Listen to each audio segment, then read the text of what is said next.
Dando sequência à nossa programação, eu gostaria de convidar agora a Maria Salete Cavalcante, ela que é assessora estratégica da presidência da Caixa Econômica Federal, que vai falar sobre equacionamento.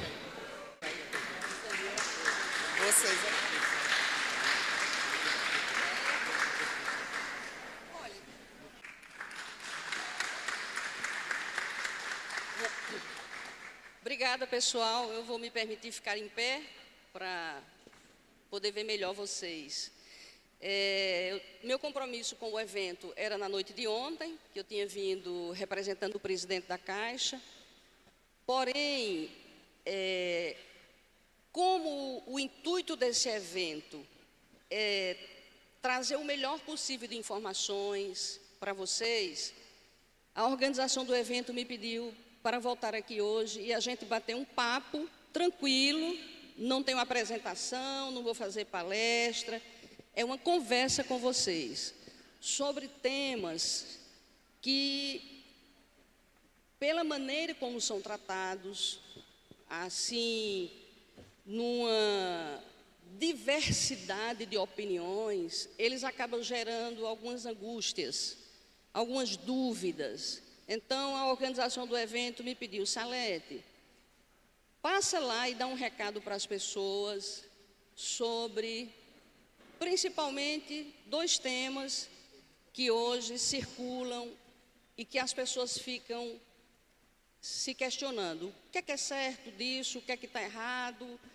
Que confusão é essa? Então, vamos lá. Um dos temas é meta-atuarial. Para começo de assunto, meta-atuarial é um tema na indústria de previdência complementar, é um tema naturalíssimo, recorrente. Todos os anos, as fundações fazem estudos para balizar suas metas atuariais. Isso é normal, isso está na agenda, isso está no calendário oficial de todos os fundos de pensão. Então, não tem crise.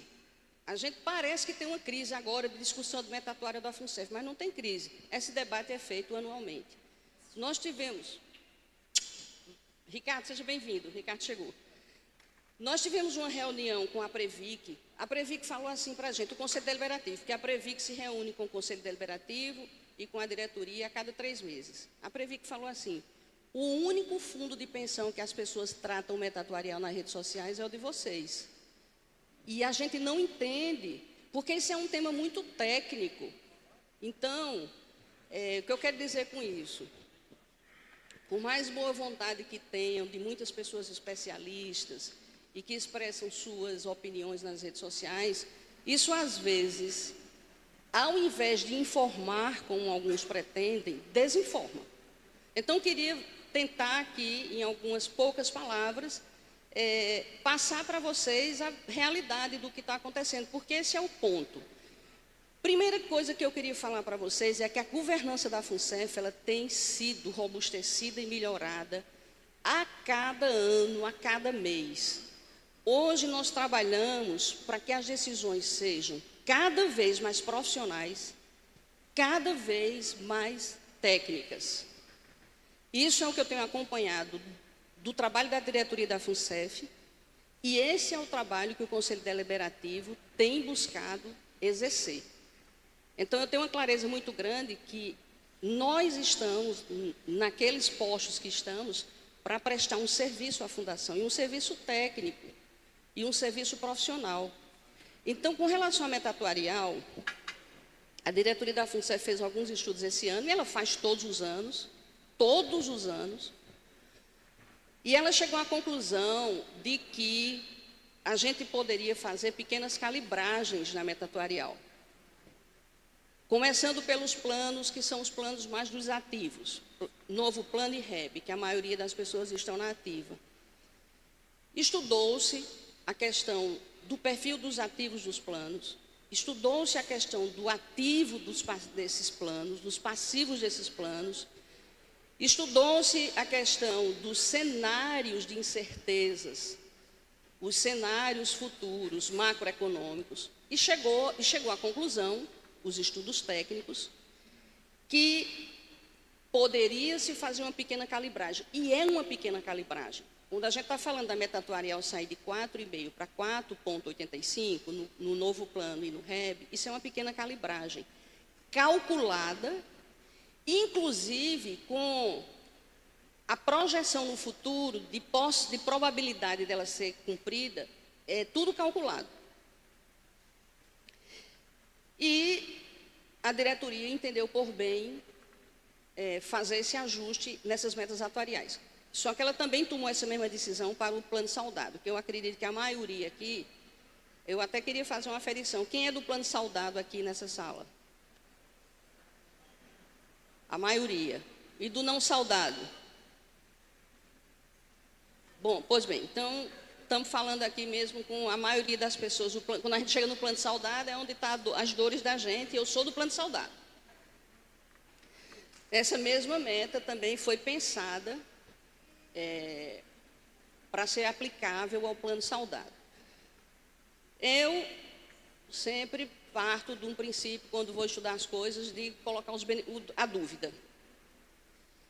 E desde que essa decisão foi tomada, e foi tomada de uma maneira acertada pela diretoria da FUNCEF, mas o Conselho Deliberativo tem como papel e missão, nesse tema e nessa matéria, ou validar ou modificar, o que o Conselho Deliberativo fez ao longo desses meses foi se debruçar e estudar com profundidade todo esse tema dessa meta atuarial, sobretudo do plano mais delicado, que é o nosso, que é o plano saudado, principalmente.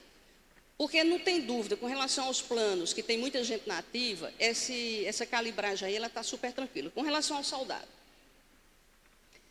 nós nos reunimos não somente com o corpo técnico da FUNCEF, que é extremamente competente, eu diria para vocês que tem técnicos da FUNCEF, que são referências no segmento de previdência complementar, eles são desejados por outros planos, eles são consultados pela Previc.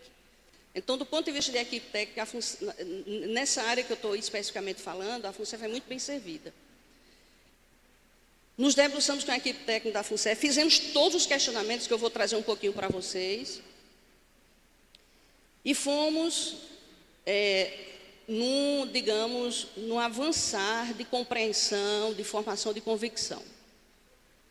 Então, o CD está em vias de tomar essa decisão, que deve acontecer essa semana. Eu não posso antecipar a decisão, porque o CD é um órgão colegiado, ele não é a decisão de uma pessoa, ele é a decisão de seis pessoas.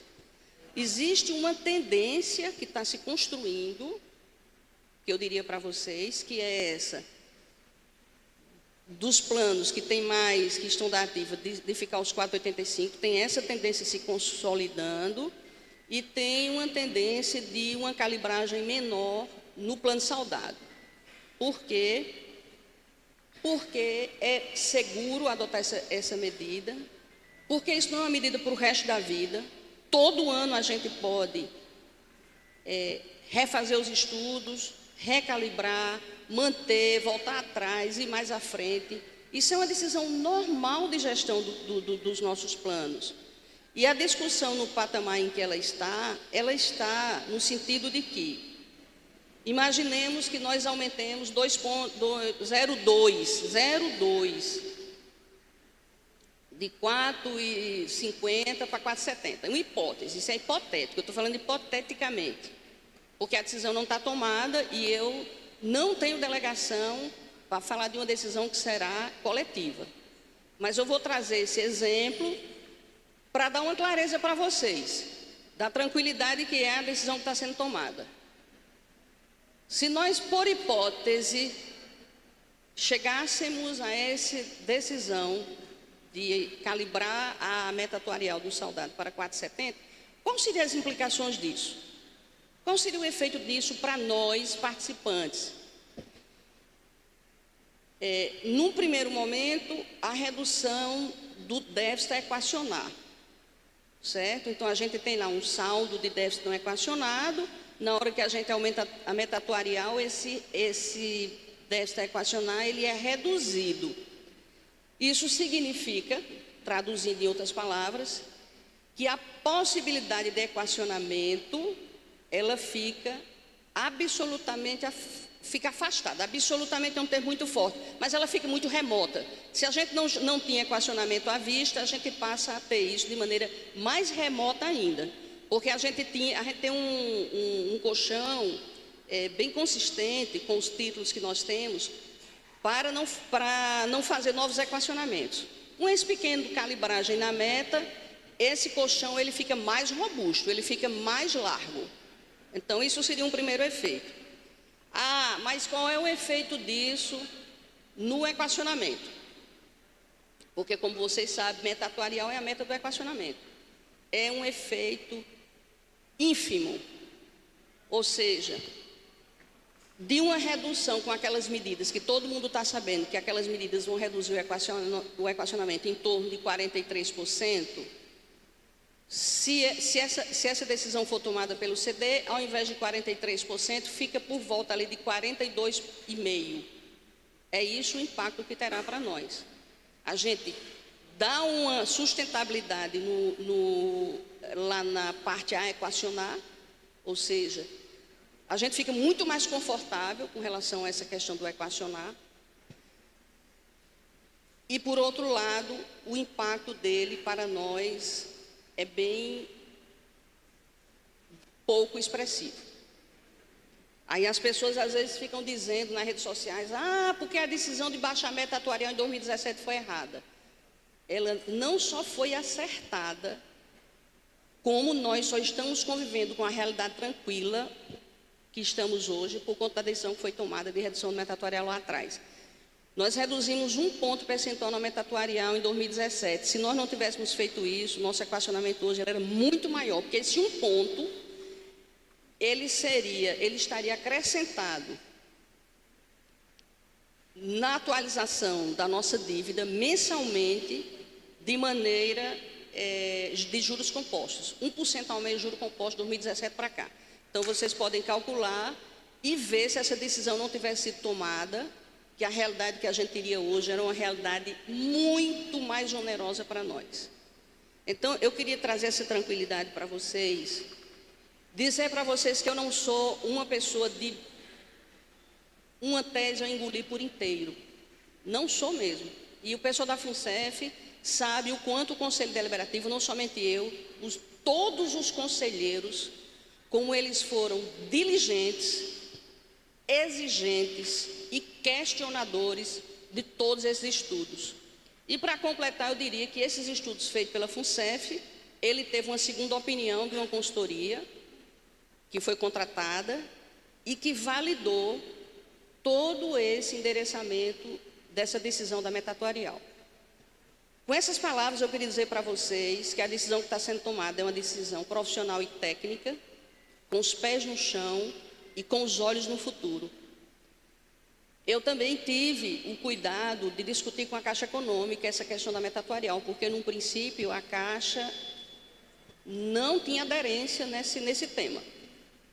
E houve um debruçar também técnico da patrocinadora sobre os estudos, sobre ser cabível ou não essa tomada de decisão. Isso é uma questão que está também pacificada com relação à patrocinadora. Então, com relação a esse tema, eu queria trazer essas palavras para tranquilizar vocês de que não tem crise, não tem nenhum momento absolutamente especial para a gente estar com esse nível de burburinho em redes sociais. Não existe isso. Isso está na agenda da gestão de um plano de benefícios. É uma decisão normal, corriqueira, e que anualmente a gente se debruça sobre isso e calibra. Então, sobre meta atuarial, eu queria saber se para vocês essas palavras levam tranquilidade para vocês, porque eu acho que isso é a coisa mais importante. Um exercício que eu faço é o seguinte: uma coisa são pessoas que estão muito próximas da FUNCEF, da Caixa, e que de alguma forma acessam a informação e ficam, tá beleza, tá tranquilo. Outra coisa são pessoas que estão mais distantes, que o que chega ao conhecimento dela é uma notícia de rede social e que ela fica cheia de dúvidas. Então, a ideia, quando o pessoal da FENASEF me pediu, Salete, queria que tu fosse dar uma palavra para as pessoas, é no sentido de vocês terem informação do que eu chamo de fonte primária, de quem está lá vivendo o dia a dia, quem está lá tomando a decisão. E eu asseguro para vocês, gente, que a governança da FUNCEF tem sido aperfeiçoada a cada dia, a cada dia. E a gente agora está tomando novas medidas para fortalecer e melhorar ainda mais a governança da Fundação. Com essas palavras, eu queria tranquilizá-los com relação a essa temática. Espero que tenha conseguido, para eu entrar no segundo tema.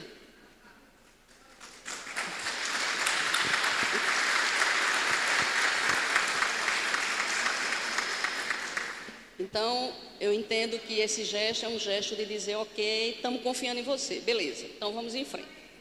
Pois não? Estejam confiantes em toda a gestão da FUNCEF.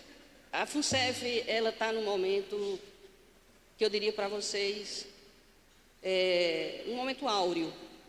Aquilo que eu falei ontem, a FUNCEF hoje é 100% empregada de carreira. Então, eu sou apenas uma que se soma. Hoje a gente tem um diálogo com a diretoria muito saudável, não existe cabo de guerra entre Conselho Deliberativo e diretoria. Eu discordo, e quando discordo, ligo para Ricardo, vamos conversar, vamos sentar, para que a gente se convença. E no Conselho Deliberativo, esse tem sido a tônica de todos os conselheiros. Eu estou falando aqui, pedindo, até estão ausentes, mas estou falando na ausência deles, essa tem sido a tônica. Tomarmos decisões em que a gente construa convergência por convicção. Mas, se a gente não constrói uma convergência dos 100%, também não tem problema, porque nós somos humanos. Então, eu sempre tenho trabalhado com o Conselho Deliberativo para a gente, quando um conselheiro ele não tem convicção, a gente dá o time e o tempo e as condições suficientes para que ele tente convergir ou manter sua divergência. É assim que a gente tem trabalhado. Então, eu diria que estamos vivendo um tempo muito bom na FUNCEF. Pois não? Claro.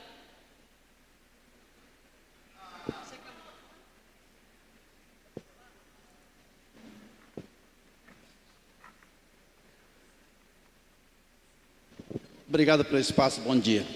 Eu gostaria de uma pergunta muito simples e que com certeza alivia o coração de muita gente. Nós todos aqui ou fomos bancários da Caixa ou fomos economiários, mas o cálculo matemático, o conceito matemático que as pessoas estão discutindo é o seguinte: se eu aumento a necessidade, se eu aumento a taxa de juros para criar o fundo atuarial, eu naturalmente tenho que aumentar a receita das aplicações, dos investimentos.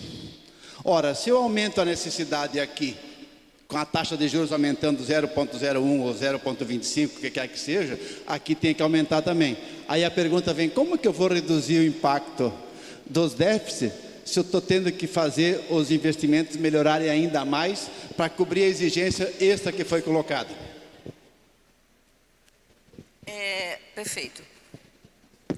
Veja, nós estamos falando do plano soldado e nós estamos falando da possibilidade de uma calibragem de 4,50 para 4,70 por aí assim. Mais de 60% do plano soldado hoje está absolutamente alavancado em títulos públicos. E os títulos públicos vocês estão acompanhando, porque hoje todo mundo no Brasil é técnico de futebol e todo mundo no Brasil é economista. Todo mundo acompanha aí as notícias, o noticiário sobre os títulos públicos. Então, quando você verifica a curva de rentabilidade dos títulos públicos no patamar que está hoje, a FUNCEF ultimamente tem comprado títulos, chegou a comprar títulos acima de 6%, você claramente percebe que esse ajuste da meta, ele está absolutamente coberto pelo ativo que o plano tem. Então, quanto a isso aí, não temos nenhum tipo de risco de essa meta, porventura, não vir ser a cumprida. Aliás, a FUNCEF, ela trabalha, desde que a meta foi rebaixada para 4,50, ela sempre trabalha com a busca de rentabilidade de 4,5 mais 1. Tem sido uma prática da FUNCEF. Então, essa calibragem que está sendo feita agora, ela está na medida do que já vinha sendo cuidado, e também nessa busca de imunização do ativo do plano. Eu digo para vocês, para encerrar esse tema, que é uma decisão bastante segura. É uma decisão que não tem nível de risco para nós, não tem nível de insegurança, não tem por que a gente se assustar e polemizar. Muito pelo contrário, a gente está fazendo aquilo que a gente chama, no dito popular, um freio de arrumação, arrumando as melancia ali no caminhão, né? A gente fala isso. Estamos fazendo um pequeno freio de arrumação e que isso não terá consequências deletérias para o plano, nem nesse momento e nem na linha do tempo.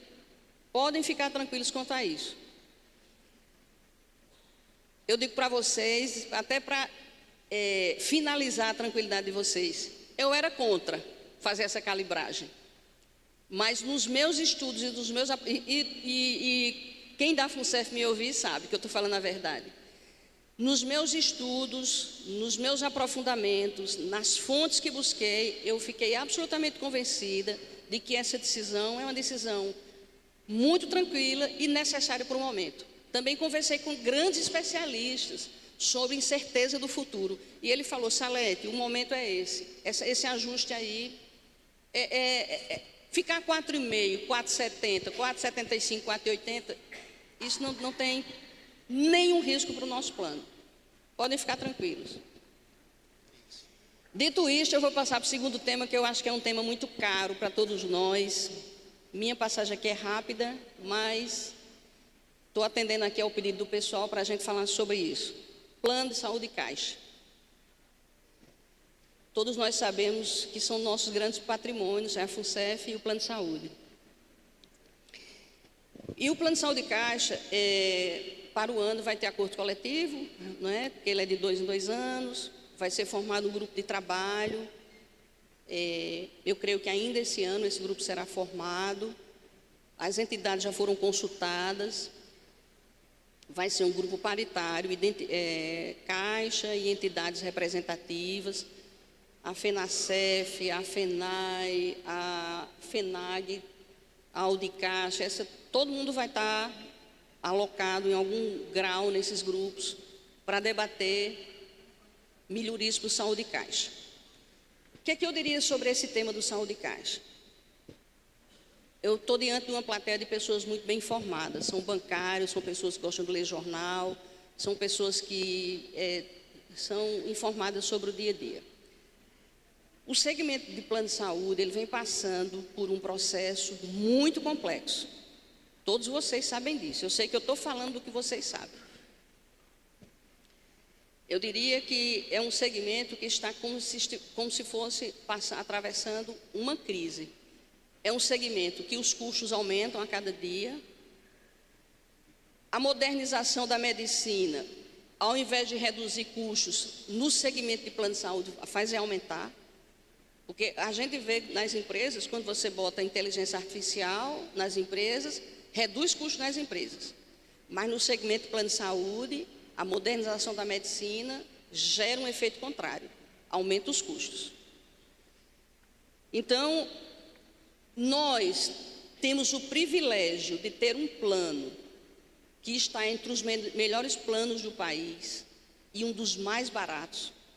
Eu acho que isso é uma realidade que é inegável. Por mais que a gente tenha uma situação isolada ou outra, de alguém que está onerado por uma circunstância ou outra, no geral, nós temos um plano de saúde de excelente qualidade e um plano de saúde que não é custoso como tantos outros. Eu acho que isso a gente pode afirmar sem medo de errar. Mas nós precisamos cuidar para não perdermos nossa galinha dos ovos de ouro, porque os custos desse plano também aumentam a cada dia. E eu acho que o trabalho que a gente tem que fazer daqui para lá, para o ACT do próximo ano, é um dever de casa. Um dever de casa no sentido de estudarmos como a gente reduz custos, como a gente melhora a gestão operacional para os custos desse plano reduzirem, como a gente trabalha para que a gente possa ter nosso plano pelos próximos 10, 20, 30, 40 anos, que é nossa expectativa de vida. Então, esse é o trabalho a ser feito. É um trabalho para dar sustentabilidade no tempo ao nosso plano. No que eu puder contribuir nesse trabalho, contribuirei. E, com certeza, vocês também vão dar as contribuições de vocês. Tem muita gente entre os aposentados que conhecem muito bem a matéria. Alguns de vocês vão estar nesses grupos. E o trabalho que vai ser feito é esse. Vamos precisar ter conversas difíceis? Sim. Às vezes, na vida, a gente precisa ter conversas difíceis. Como nós tivemos agora com a questão do nosso equacionamento.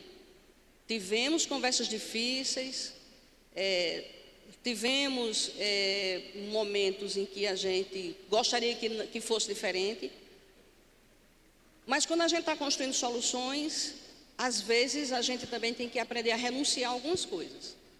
Então tem coisas simples, eu vou dar um exemplo somente, para a gente ficar nesse exemplo, eu não quero confundir vocês, eu estou só querendo dizer qual é o espírito que está pairando sobre esse trabalho do Saúde Caixa.